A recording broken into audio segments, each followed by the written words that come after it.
an Unspoiled Network podcast. This is Unspoiled, covering Trickster Drift, chapters 30 through 34. When furry aquatic rodents ruled Turtle Island, through the veil, detached, snacks are a many-splendored thing, and you say you want a resolution. In these chapters, I think this may be one of the first times that I have involuntarily, and I'll explain what I mean by this, really welled up while reading in a way that I couldn't control and did not see coming. There was a lot in this, but really, that's the main thing that's sticking with me here. Welcome to Spoil Me.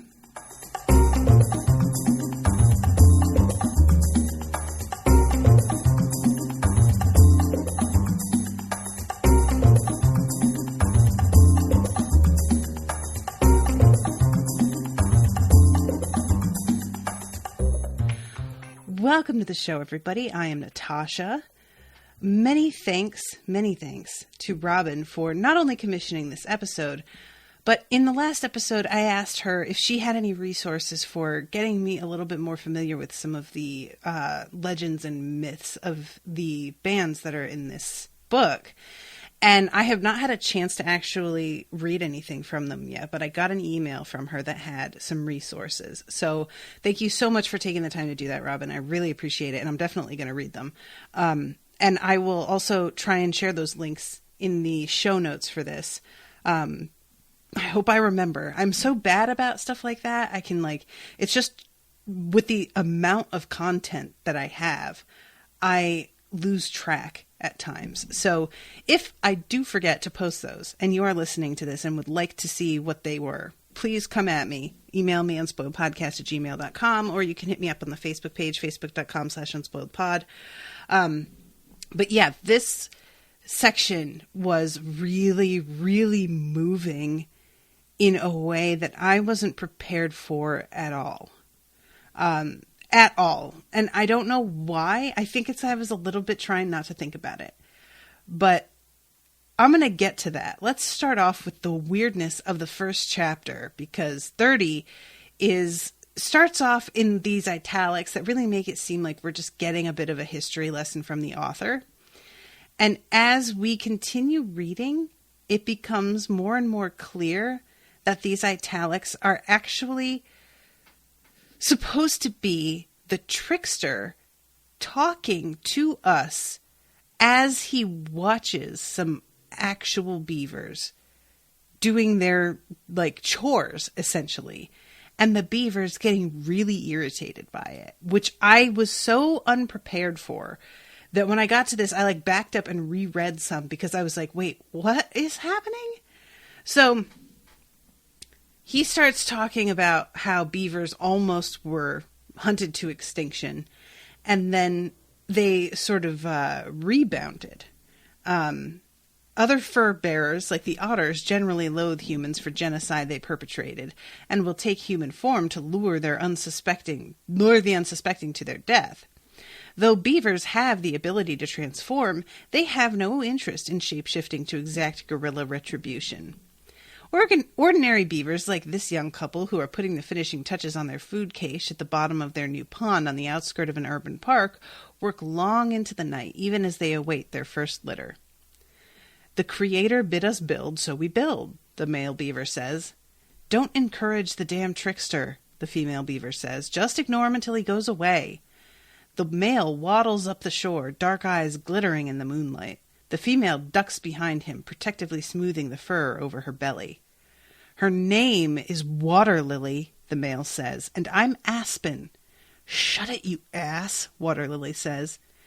He's narrating our lives. You might as well get our names right. You, Trickster, piss off, you troublemaker. Can't you see we're working here? Clueless human lover. Hormones, Aspen says. How can they forgive? How do they continue to live as if nothing happened after so much wrong has been done to them? How are they not consumed by hate like everyone else? Are you mocking us? Water Lily says. I think he's drunk. Aspen stands up on his hind legs. Yeah, I'm going to have to ask you to leave, buddy. Such strength. So noble. The noble beaver. I'm this close to slapping you, Aspen says, raising his tail. And that's the end of chapter 30. Which, okay, sure. But, it's not like it's useless information knowing that there are other animals who have had similar terrible things done to them.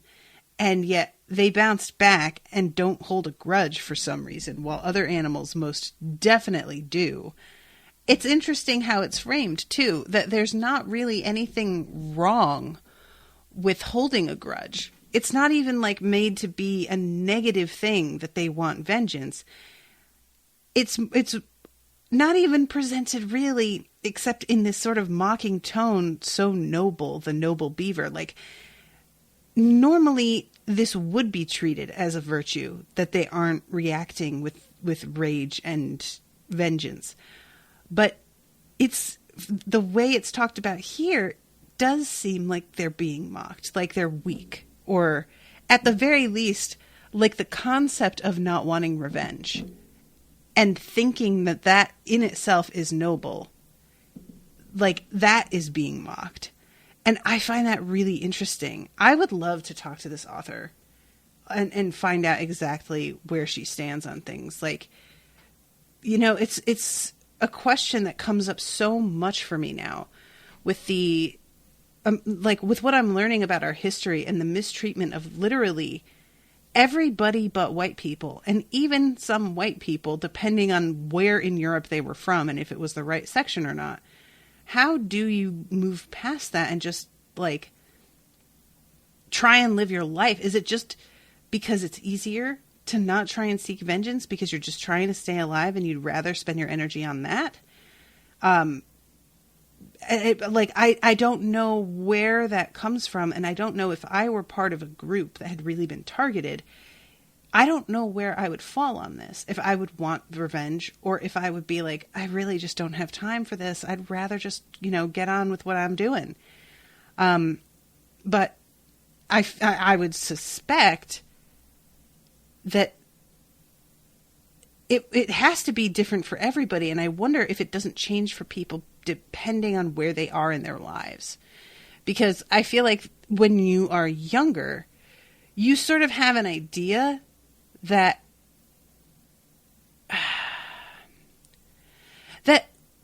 retribution is actually possible. And by that I mean, it's not even just, you have faith that you'll be able to take up arms against somebody. It's that you have faith that they will really learn their lesson. And I don't think that's true. I feel like as I get older, I start to see that as much as I, in my guts, really want people who have done wrong to see that and understand that, I grow less and less sure every day that those people are even capable of understanding why what they did was wrong. Not because they should be excused because they're incapable, but because they are so limited and so unwilling to even consider or be self-aware in that way, that those sorts of lessons, in quotes, that come from retribution would simply, to them, seem like some sort of some unjust punishment that they would not understand. They wouldn't see it as retribution, in other words. And that is where I start to sort of slip up on my desire to do something like that. If I wanted to get back at a group of people, I would want them to know what I was getting back at them for and really understand how responsible they were for what they did. But when some people are strutting around as if they haven't done anything wrong, it's often because they genuinely don't believe they've done anything wrong. So this sort of revenge is only for your own petty sort of satisfaction. And I don't mean to say that your grievance is petty, but I mean, if you are just taking someone's life because they took someone else's life, and the people that you are attacking don't really like understand and internalize that attack, it's just going to cause another attack from them. There will be no learning and deciding to move past this. This will be a continuing cycle of revenge, revenge, revenge. And are you prepared to be part of that cycle? That's really like, if I like had a genie and was able to wish for something, I would wish for real self-awareness for like everybody on this planet. And I think things would maybe fall apart a little bit if that happened. Because I can't think, and maybe I am being too kind, but I can't think that some people would continue doing what they do if they did have self-awareness. But again, maybe they would. You know, maybe I'm just like so certain that they would understand that this is evil once they had the awareness. And that's not actually what would happen at all.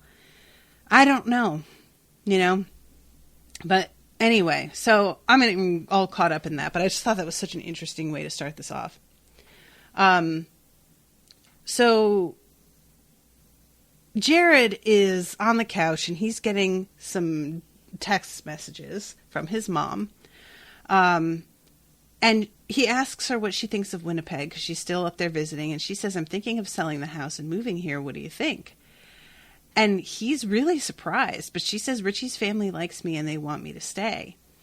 She must like it there a lot, he thought, because she loved her house. She'd fought for the house and sacrificed for it. He wasn't so attached to it, but it would be weird without the place he'd spent most of his childhood. "If it makes you happy, Mom, you should do it." And she just like kind of bounces from there. She says, "Talk to you later." And I'm really curious what's going on because I can't think that's all it is. I'm just too suspicious of everybody at this point in this story. And I don't mean suspicious that like people are, you know, up to something no good, but more that there is always another like reason for things than what they tell you. So yeah, I really feel like there has to be something else going on there. But Maeve, she's having a sort of like, we'll get back to this later, but she is kind of going through something, I feel like. And it doesn't really come to a head later when Jared talks to her and he calls her Aunt Maeve and she gets really emotional because he's never called her aunt before. But there is something about her being resigned to getting arrested. And I feel like there is something with her activism that Jared isn't asking enough about that I would love to talk to her about because it just feels like something has happened. And she sort of doesn't want to like lay it at his feet. That she feels almost like, because I feel like Maeve is more aware than most people how much Jared gives to everyone around him. And so she doesn't want to ask him for more because he already gives so much. But I don't know. You know, I might be reading into this a little bit. It's just that she tends to be so open and so bright. And she is a lot more closed off in these chapters at times. So Jared asks Dent, "If you were me, what would you do about your stalker?" "Tell Hank," Dent said. "Really? Even though he annoys the crap out of you?" "It's simple. Hank wants to help you, but in a way you don't like. David wants to run you over. Your call. For the record, you can't haunt this apartment. We're full up with ghosts and spirits." "Fine, I'll talk to Hank." So he is still just really like on edge. He goes out and like runs some errands and stuff, and he just keeps his eye out for David, but he isn't seeing him anywhere. And this whole thing, okay, so the painted heads talked soundlessly like neighbors, except for one of the child heads, which tumbled happily, following Jared as he dumped his backpack on the desk, plugged his phone into the charger, and then flopped in bed. The kid stuck his tongue out. "Hey," Jared said. The kid rolled away. "What on earth? I just want to know so much about what exactly is going on with these paintings, because the truck turned its lights on before and that was new, but that hasn't seemed to do anything new or change anything that's been going on in the house. I don't know." And he decides that he doesn't want to tell Hank, even though he had just said that he would. He just is convinced there has to be another way of handling this. So, he gets interrupted during his study time by Nika showing up, the otter woman. And this whole thing is so uncomfortable. She's super, super beautiful. And everybody who meets her is just stunned by her. Like, Hank winds up meeting her a little bit later and is basically like just a goofy, grinning, like foot shuffling, aw, gee whiz type all of a sudden. Like, coming around a lot more often, trying to see if she's there. Like, the whole thing is just, it's almost pathetic, but at the same time, I remember acting this way. And so maybe I should still call it pathetic. But I also remember being this kind of pretty that would cause dudes to act like this and not really realize, like, there was a big part of me that knew I had this power, but then there was an even bigger part that thought actually believing I had the power was really conceited and would second guess me all the time. And I wish so much that I had just believed it and leaned into it and taken advantage, because I really didn't. And it's going to be gone forever. You don't get that shit back. So anyway, this whole thing is her just constantly following him around, wanting to know everything that's going on in his life, taking his phone, and like, he immediately agrees to do whatever she asks, because last time when he didn't, she used magic to sort of pin him in place. And I can't help but wonder, with the power that we sort of see Jared starting to have, if he could break through that, like, if he tried, if she tried to pin him in place, I have a feeling he would manage to bust out of it. But he's not really, like, willing to do this. So Dent sees Nika and is really startled that she can see him, and gets very self-conscious and goes to the bathroom to fix his hair. Every single dude, whether he's dead or alive, is just like, oh my God. And yet she can't hear him, which I thought was really interesting. She says that it's a really rare gift to be able to talk to the dead. So that's surprising that you can do this. And she says, "Do you understand the implications of this?" And he won't answer her. Okay, look, I'm very relieved that a bit later on in these chapters, Jared's slightly more, I don't even want to say in touch with his power, but it's almost like he gets reckless enough to try some things that otherwise he wouldn't because of his grief. But it's still not the same as actively seeking out questions or asking questions. Or actively seeking out answers, sorry. When she says, "Do you understand the implications of this?" That's a big fucking question. That's the implications of this makes it sound like there is a lot to unpack if he can do something like this. And he has no interest. He really doesn't. And I'm just blown away that somebody could say something to you like that. And you would just be like, whatever, I have a physics final to study for. Like, are you kidding me? Dude. Ugh. He knew she was making a point about him being different. He didn't like what she was hinting at. He wanted her to go away now. And this is the thing that kills me, is that he acts like if she just would leave, or if anybody else who points things out about him would stop asking questions, that whatever is true about him would stop being true. Jared, this stuff that's happening to you isn't stopping when there are other people around. Or when there aren't other people around, rather. When you are alone, You are dealing with some real freaky shit. And yet you have all of these resources at your disposal that you could take advantage of. And you behave as if you just continue to ignore it all, it won't touch you. I don't know why you think that's true, but the magic wall in your room that's painted with all of these protections and whatever, you can't stay in that room forever, dude. You have to start facing shit. And he's just not willing to do that. And it's killing me a little bit. Like, genuinely, like, dude, just, you know? Ugh. So anyway,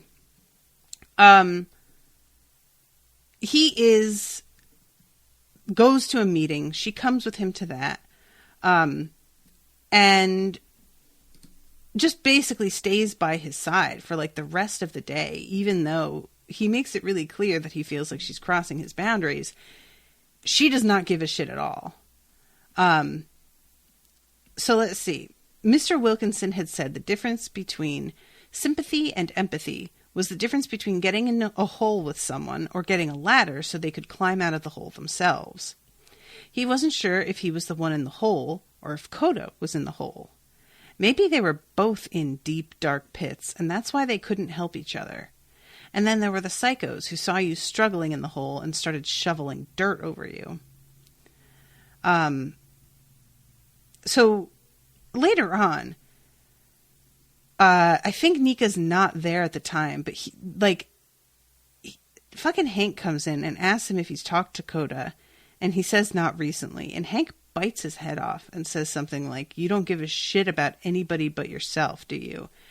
And it's just so insane to me that that man could say that to this kid and seem to really mean it after what he has seen this kid do for the people around him.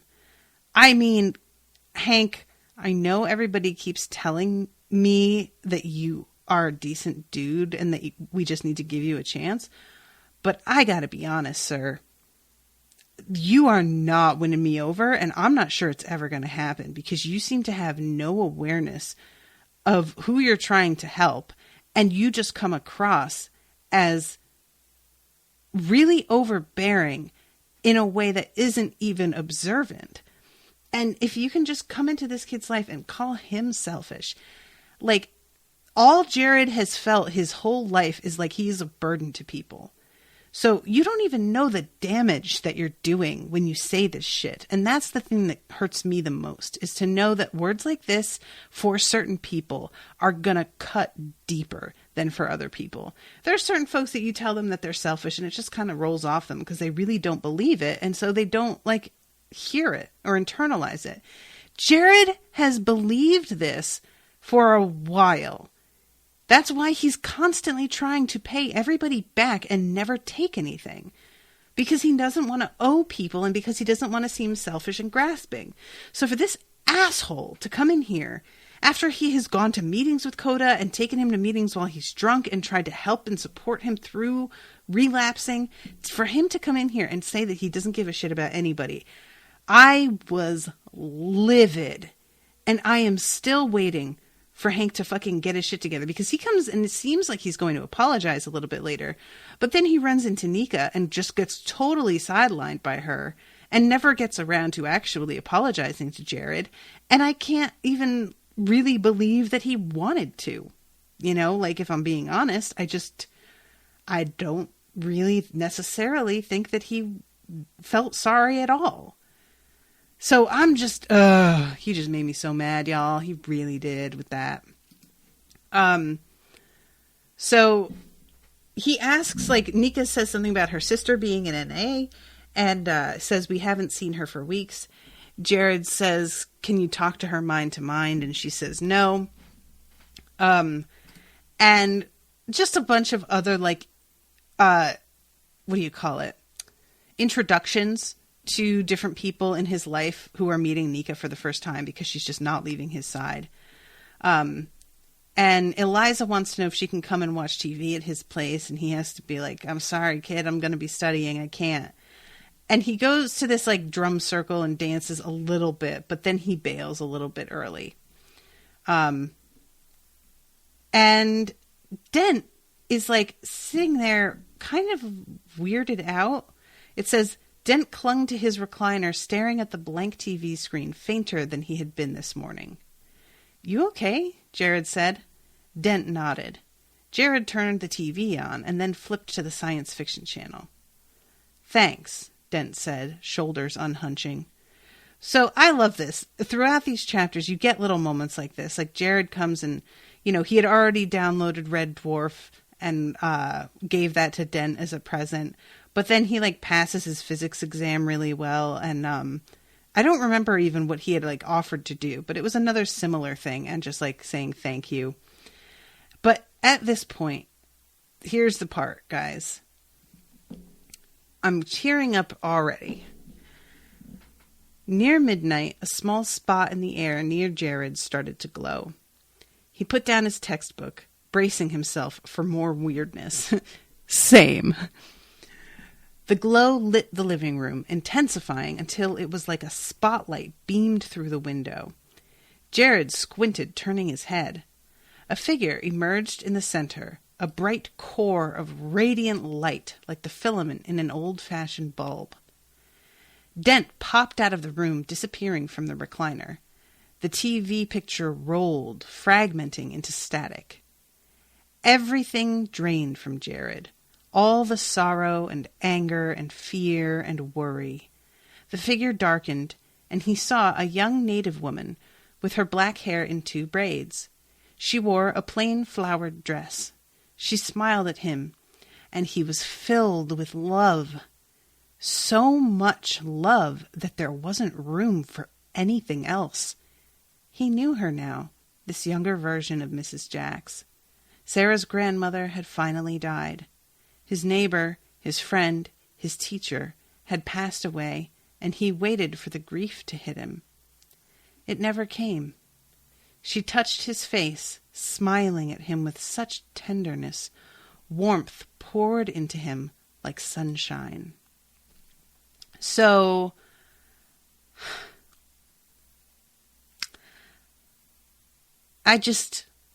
guys, this shit hits me a lot harder the past few years, I never had an experience like this. I'll say that right out of the gate. I know people who have, and I always take that sort of thing with a grain of salt. Even though I do genuinely believe that it's possible and happens, I still don't necessarily believe the people who tell me that they have experienced it for whatever reason. But it just didn't even occur to me who this was until he recognized this younger version of Mrs. Jacks. And I was in the middle of putting dishes away because I was listening to the audiobook at this point. And I stopped dead and just went, oh my God, out loud in the kitchen, because I just was so touched by the idea of this. And it was just so unexpected. And the feeling of love coming at him from her, it's really a testament to this writing that I haven't seen Mrs. Jacks within this book, except for him accidentally showing up in her hospital room. And yet she meant so much to him that it carries right on over. And I am having such a strong reaction despite all of the time between, having been around her before. And correct me if I'm wrong. He may have, actually seen her once or twice at the beginning of this book, but I don't think so. So yeah, this just fucking, right here, this part really got to me. But then there's another thing later. When he was walking home from his Sunday night shift, he saw David cruising down the drive. Jared waited for the fear to wash over him. Instead, he made mental notes about the time, the pressed white shirt David was wearing, his Matsuda sunglasses like the ones Linda Hamilton had worn in Terminator 2. David had had those glasses forever, and he was careful with them. The mess of emotions he'd been feeling recently were gone. He was calmly watching the Lexus driving away in the rain. Then he continued his walk. At one stoplight, the man who stood beside him wore only a tank top, water beading and rolling down his bare arms. In the place where Jared would normally feel sympathy for the man shivering, he felt nothing. Jared's message alert dinged.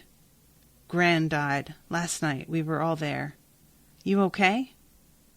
And he basically is like kind of like, I don't want to say cold with his messages, but he's not offering a lot here. And I can't help but wonder if Sarah is going to be irritated with him, or if she maybe didn't expect much from him at this point. I don't know. But he, like, this happens. He goes back to the apartment. He goes into his room, and it says the skyscraper city painted on the floor had developed a fog that made it hard to see anything. The floating heads in his room had faded. He sat on his bed and tested the memory of Mrs. Jacks gingerly, like poking a sore tooth. A shadow stained the corner of the wall. Jared turned his head to watch a bony finger poke through, wiggling in the air. The shape climbed out of the wall and crept across the floor. The place where he felt fear was empty. He remembered being disgusted, but he didn't feel that anymore. Jared flicked his hand, and the thing that lived in his wall flew back, tumbling ass over tea kettle until it disappeared. That meant something, but he had no curiosity about it. Yo. Guys, what the fuck does that mean? And this is what I meant when I said at least he's like trying some things out and realizing that there is something like to the idea that he has power.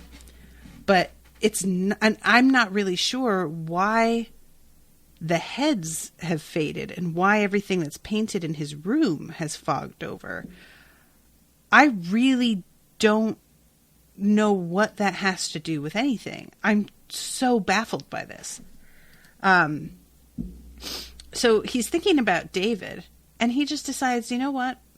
I'm going to teach this guy a fucking lesson. He has a real, like, lack of fear now that some could argue are making him, like, that this lack of fear is causing him to make some bad decisions.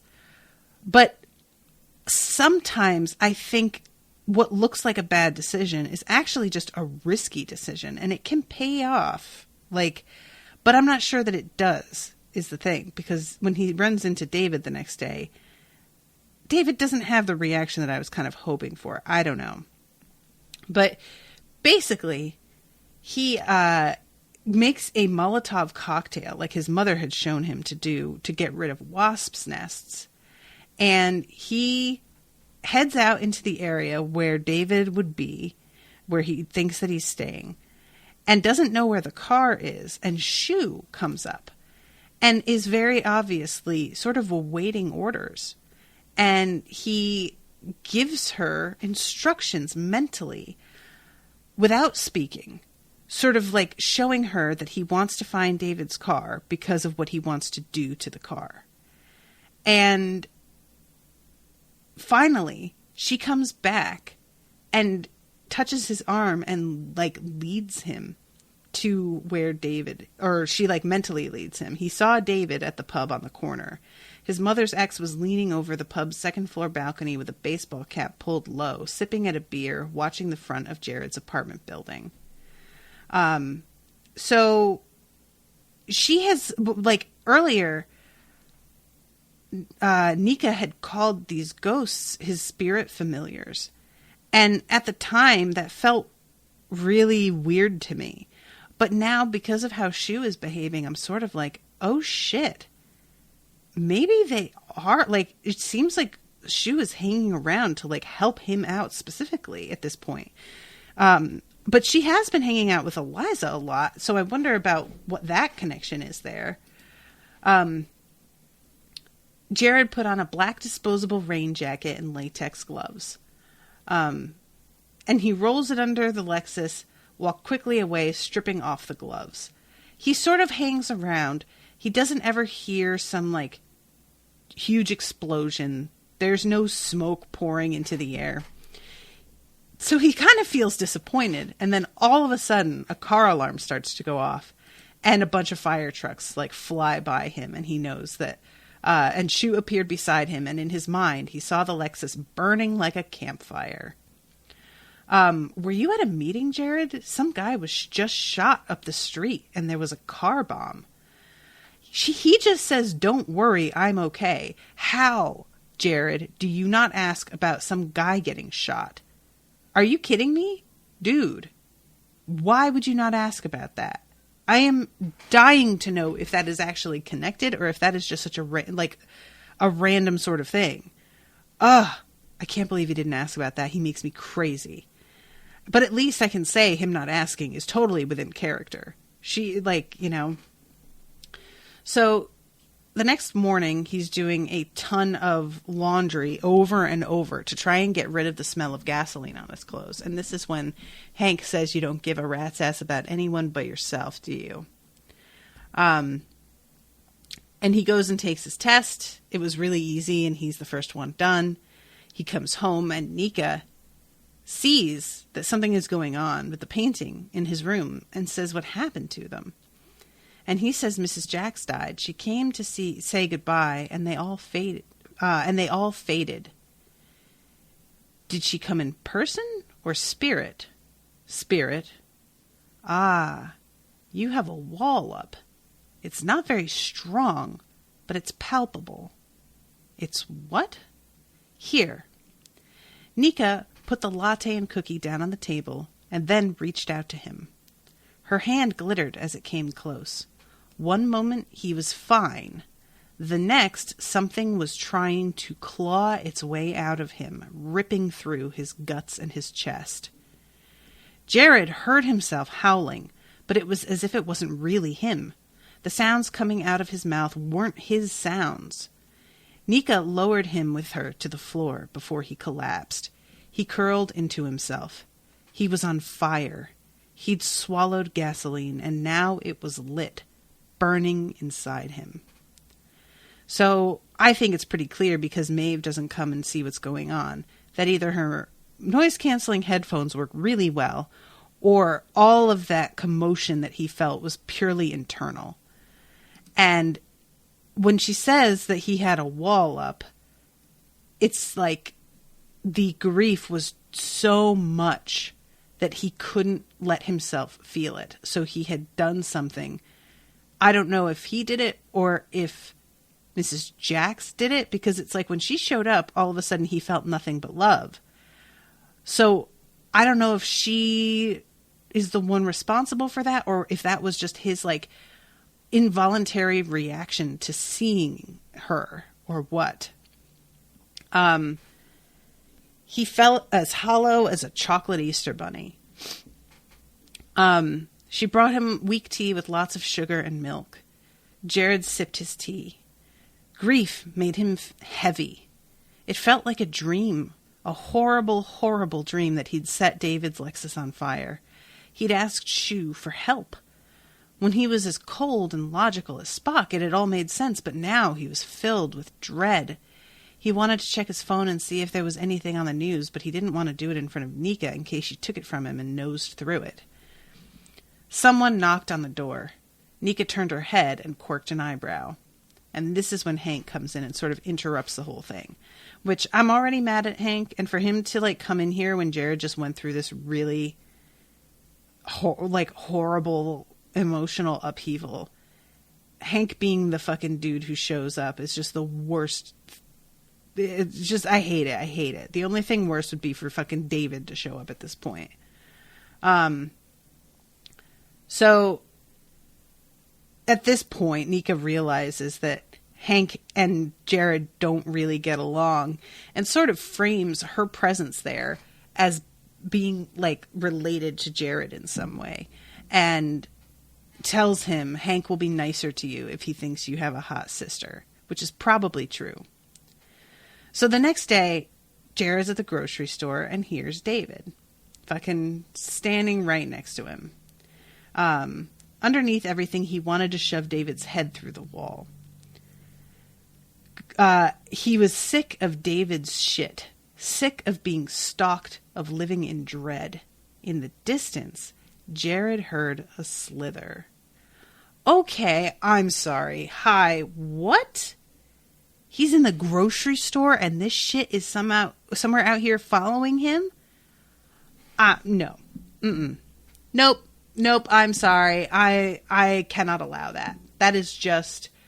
It's bad enough that this thing is up in his room, okay?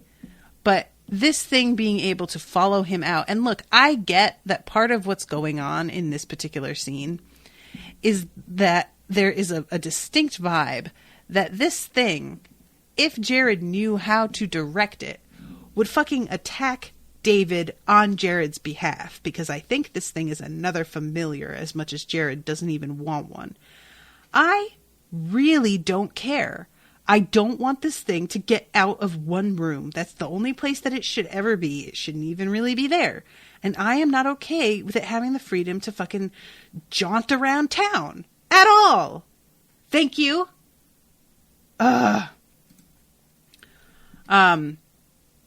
So he hears it slither. David says, "Good luck with your physics midterm on Thursday." The thing that lived in his bedroom wall squirmed in the shadows of the store. It gurgled, and Jared remembered all the ways David had made his life hell. The hairs rose on his arms. He was angry, and he felt the thing agree with him. David was bad. David needed to go away. Eventually, David headed for the line at the cashier. The thing crawled beside Jared, its bony back rippling as it followed him like a dog. Yo! Like, oh. You know, I understand the appeal of having a creature that can, like, allegedly do some damage be on your side. But, like, we don't really know what this thing is capable of, first of all. Let's get that right out on the table. All we've seen it do so far is suck toes, and I'm just assuming it can do way worse than that. But whatever. But also, I can't think that somebody who, like Jared, who refuses to really look at situations and assess them in an honest way, is the person that you want wielding this kind of power. Because it's too easy for shit to go really wrong. And yeah, no, I don't like any of this. So he gets home and Nika is already there because Hank let her in, which just like, good God, you know, she's just invading his life. And at this point, he asks her, he starts to get irritated. He just says, "What do you really want?" And he says, "My mother is a witch too, but she isn't powerful like your mother. She would take little bits of my soul to power her spells." I'm sorry. Nika's smile disappeared. "I don't need your pity. Okay?" "I can't hear you today," Nika said. "I didn't say anything." "No," she tapped her temple. "Here. Sometimes you're loud and clear like a siren. Most of the time, you could be any one of the human herd. My mother would kill for your power, and you pretend to have nothing." "I don't. I can't make it work." "You don't want to." "You can take it," Jared said. Nika was very still. Jared thought she'd want to take everything, and he half hoped she would, so he could be human, plain and simple. "You don't know what that would do to you," Nika said. "Would I be normal? A normal human?" "No."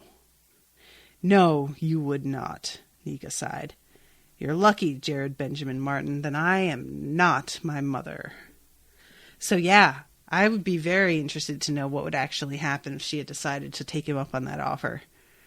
So they sit for a while, and they are suddenly sharing in a way that hasn't been possible before. They being the supernaturals that he's run into, have been able to get into his head easily enough and hear what he's thinking. But this is the first time that he starts to see her thoughts.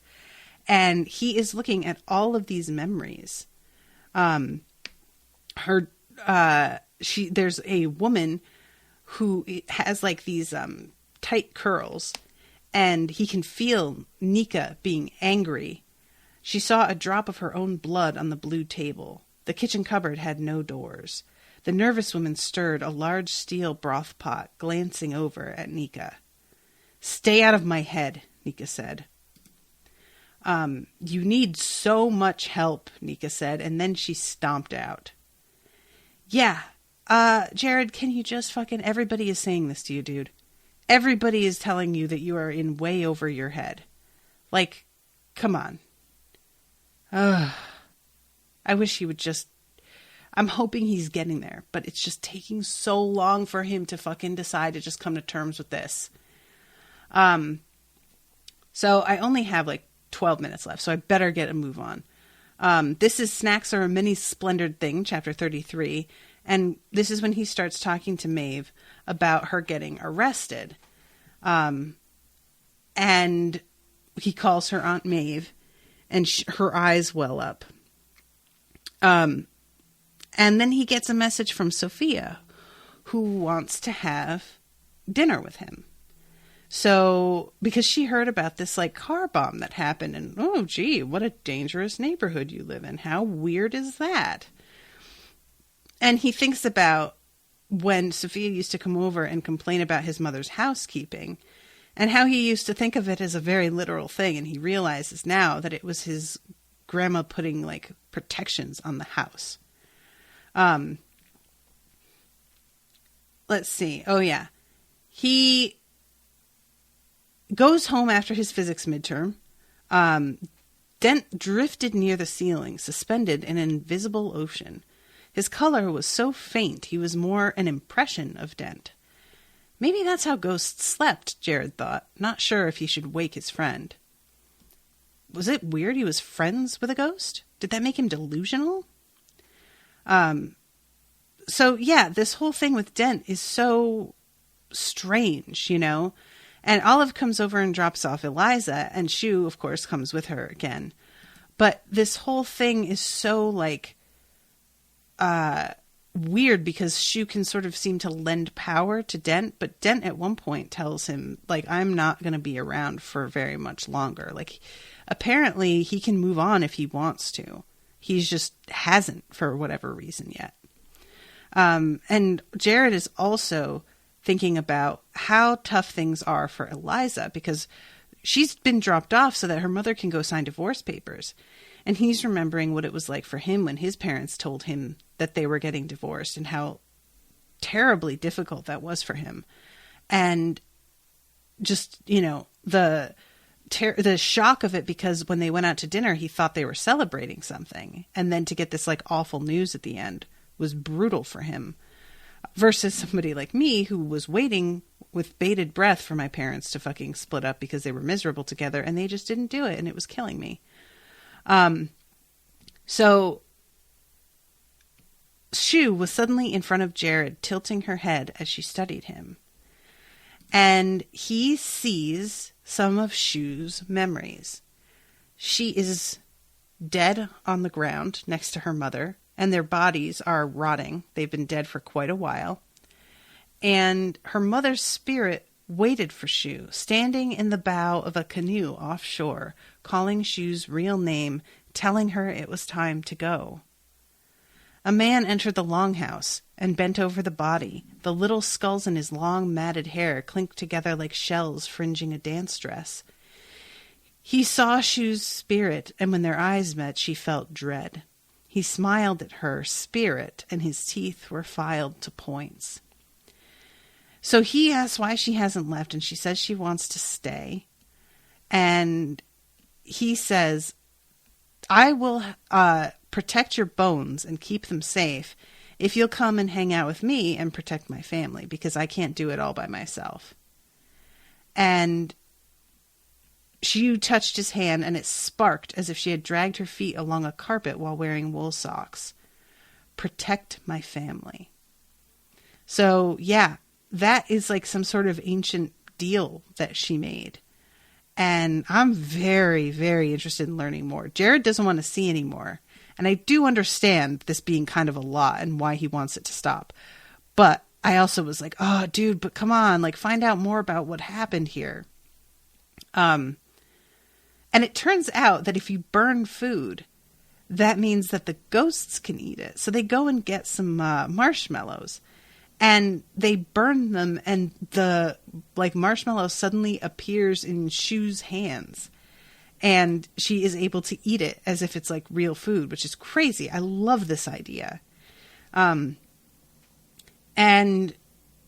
Jared asks, why is food bigger on the other side? It's the land of the dead. Day is night there. Summer is winter. A little food is a feast.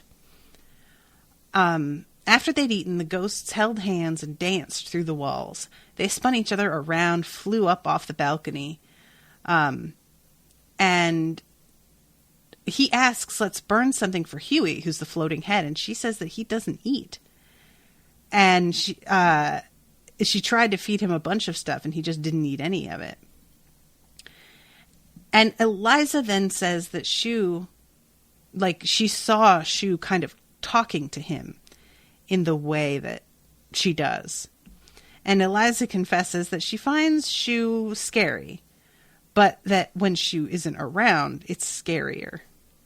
And I just really like that, because there is nobody who can relate to that like Jared. You know, that's sort of where he is with those faces painted on his wall. So if you want anything to eat, I can burn it for you, said Jared. Oh, that's right, because of his test. Are you sure? You were looking kind of faint. I'm not sticking around forever. I wasn't put on this earth to tutor your sorry ass through remedial science. So I really like this, back and forth with the two of them and how they get on each other's nerves, but they still like each other in their way, you know? He didn't want Sophia to banish Dent or Shu or Huey. They didn't do anything but hang out, really. Besides, they were here first, and he wasn't going to be rude and boot them out. He would just have to avoid all the other things that wanted to rip him apart or use him as bait for having a dinkish father. So Huey comes in at this point, flying in through the balcony door, and he comes and just bounces on Jared's legs and then on his head. And as Huey is doing this, Dent just says, "You really don't know what you're doing, do you?" Again, Jared, ask a question, because that makes it sound like Dent knows there should be something happening here that isn't happening. But no, he doesn't. Huey rolled through the air, smirking, looking pleased with himself. Jared planned on studying more, but he really was fried and went to bed. Huey followed him, disappearing into the wall to swim with the other floating heads. So he is laying in bed, and he can sort of feel like Huey still floating around. He went into the wall for a bit, but he comes back out again. And then we have chapter 34, where he goes and hangs with Sophia. And it's really interesting. Sophia sends a fucking amazing limo to pick him up, which of course she does. And she's already ordered for him by the time he gets there, which of course she has. And she's a little bit startled at seeing him having grown up, which, as I get older, is very relatable. It's shocking to me how kids, freeze in time in my mind, and I still see them that way. And it's been, 10 years, and they're fucking in college now. And I'm like, wait, what? And he explains that Mrs. Jax came to see him and that he went numb after she touched me, because she's like, you should not have done what you did with David's car, because it was just not a smart move. And he's like, I kind of just couldn't feel anything at the time. And Mrs. Jax was a witch, Sophia said. But Jared reminds her Mrs. Jax didn't practice, and I had forgotten that the fact that she didn't practice and was really sanctimonious about it made his mother really, really irritated. And when she says, don't participate in magic with creatures you don't understand, he says he's not. But she says, you have a glow about you, which says otherwise. So I don't know if that's a result of Mrs. Jax coming to visit him, if she put some sort of protection on him. And that's maybe part of why he went numb initially, or, I don't know. And Jared's sort of sitting there, and he's not entirely sure exactly what to say because he used to tell Sophia everything. But their relationship has changed enough that he doesn't, like, he wants to trust her the way he used to, but he doesn't know if that's necessarily smart. So Sophia comes to the point of why she's really here. And she tells him David Thompson is heading into his 4th divorce, and this wife is determined to make the domestic assault charges stick. I think the best thing is if he gets put behind bars. I leave it up to you to contact her. And he gives him a card with her information on it. I can't change what he did, she said, but I can offer you a pestilence of lawyers. And he says something about how, like, well, basically what he says is, I don't know if I should take your help because Mom warned me you're dangerous. And she doesn't deny she's dangerous. She just kind of goes, oh, really? Your mother said I'm dangerous. Yeah, okay, well, I'm sure that she's a great judge of everything. And that sort of, like, restores his feeling like things are okay with them, which I liked this moment, and they wind up just sort of hanging out at this point. I really hope Jared follows through on this suggestion of hers, because as much as I really just want David to suffer, and I don't know that prison is adequate for that in my mind, it is at least something proactive that he can be doing that is not illegal. So there's that. So he goes home and he goes to work and gives his 2-week notice. And the guy is basically like, fuck you, no 2 weeks. After tonight, you're done, loser. And don't bug me for a reference, which just, like, is so fucking typical. Guys, it makes me so angry. But yeah, it's so annoying. Nobody appreciates what Jared does. Like, a few people do. That's not fair. But, like, most people just seem to not actually see. This dude was just willing to put Jared on the official payroll, you know, and Jared's quitting too because he really feels like he needs to simplify things, and that working the way that he does is just getting him exhausted. So I was kind of proud of him that he does that. So he gets home. Dent popped in and Jared burned marshmallow for him as well. Nika buzzed up. You fed the ghosts? They were hungry. When you become a trickster, remember we want our skins back. We're good allies. You want us on your side. Jared glared at her. I'm human. I'm not sure why you're fighting your transformation. We've been human for 200 years and we'd rather ship razors than spend another minute in these monkey suits. You're living in a cauldron of magic. If you want to stay human, you should leave this apartment. And basically leaves it at that and tells him, don't say you weren't warned. And I am dying, guys, to know what the fuck that means. What does that mean, though? If you want to stay human, like magic changing somebody, I mean, I think of that as like changing their morals, you know, what their beliefs and principles are. She's talking about him not being a person anymore. What the fuck does that mean? Oh, God. So then we get like a little bit of the spattering of other stuff going on. Him going to a meeting, Coda finally texting and saying that he like met somebody special and he's using heart emojis, which makes Jared wonder if it's actually even him. And then Sarah texts and tells him that Deda has stopped eating and that they're making arrangements to bring him home. He has a no resuscitation order. And Jared just texts back, sorry, that's awful. But there's no response from her after that. And I mean, that's the thing about stuff like this is there's nothing to be said. And that's what's so tough being somebody watching a friend go through this, you know?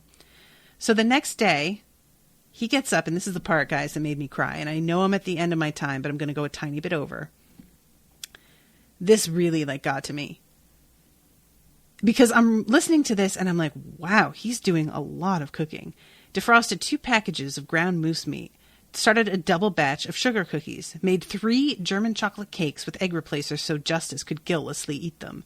He took all the tomatoes from the fridge and made a simple spaghetti sauce. He carefully washed and dried 2 heads of romaine lettuce and boiled coconut icing for the chocolate cake. Later that afternoon, he sent out a text inviting a few people over. He made a large bowl of frosting, and they frosted all the cookies. And then we get to Mrs. Jacks loved sugar cookies. She loved boiled coconut icing. She loved moose meat. She loved spaghetti. She loved home-cooked meals made slowly and carefully. She loved dumplings. She loved sockeye. She loved watching her husband, Peter, working in the garden. She loved hymns. She loved a clean countertop and a crisp shirt. So he's having a memorial for her, and nobody here knows that. Nobody knows he lost somebody. He hasn't even said anything to anybody but Nika. She's the only one, and Sophia. And he does all of this because he wants to celebrate her life. And it's just so moving. It's just, there's something about him doing this, something that is a communal event, but being alone in his grief anyway, that just really gets to me, you know? And it seems like a really nice night. Coda doesn't come, even though he was invited, but he appreciates being invited. And it's just a really nice evening. As he went to sit on his bed, Huey flew through the open window and circled above him, landing on his toe again. "Hey," Jared said. The red flying head nodded hello back. "Do you like spaghetti?" Jared said. Huey yawned and then closed his eyes. Jared felt sleep pulling him down, felt every muscle in his body relax. And that was the end of chapter 34, to which I yelled out loud, "Fuck, are you kidding me?" I just was so mad that that's where it ended, because I was just like, I feel like something's about to happen. Oh, guys. I'm really enjoying this. It's really good. It's really getting me emotional. Because like when I said cry voluntarily at reading a book at the beginning of this, what I mean is when I've cried while reading before, it's more because of like the concept of what I'm reading. It's like oftentimes something that I can kind of get cerebral about and cry because of like the overall concept and theme. But this was just a situation that got to me in a way that situations in other books have not done. And I don't know why.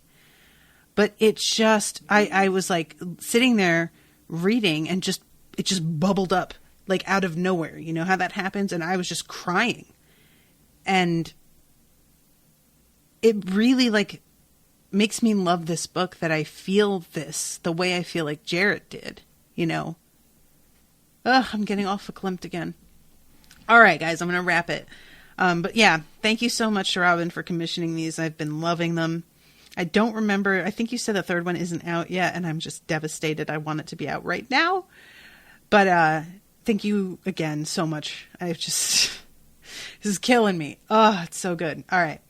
Thank you guys again, and I'll see you soon with a new episode. Toodaloo, motherfuckers.